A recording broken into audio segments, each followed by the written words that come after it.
All right, welcome to Creator Hardware. Today we're talking about, well, how sad the state of 10 gigabit adapters are for PCs and servers.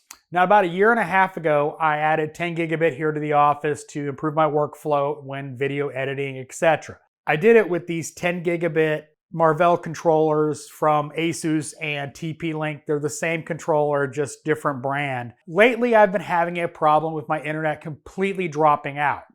Like after my system stayed on for most of the day, I would lose internet connection. So after it happening multiple times, and unfortunately restarting the PC or something else made it come back.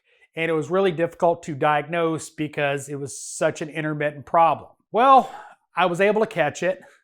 I unplugged this NIC, plugged it into the 1 gigabit in my motherboard, immediately had internet.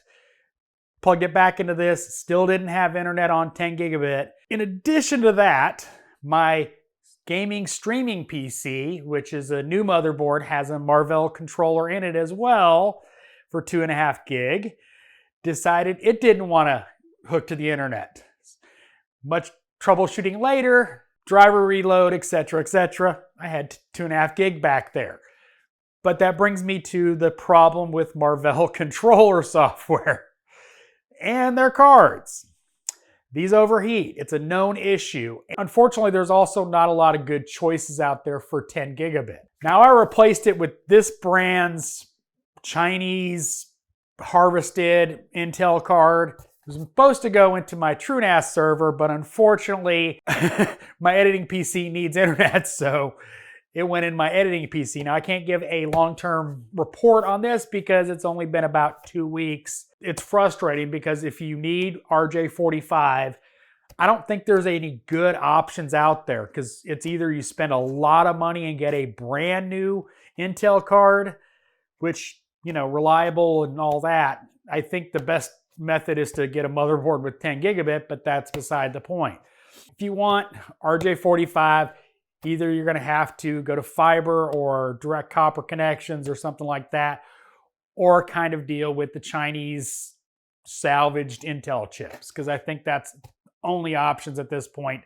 That's not stupid expensive. So I would honestly avoid these Marvell cards for everything. I mean, let's be honest, a year and a half out of a NIC is ridiculous that it just shuts off.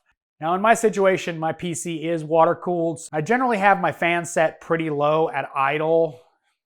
You know, it's a water cooled PC. I want it to be quiet as well as powerful. So unfortunately, it's not going to get the best airflow in my situation. So we'll see how the Intel card does over the next couple years, because I can't test longevity of a card and the thermal pads.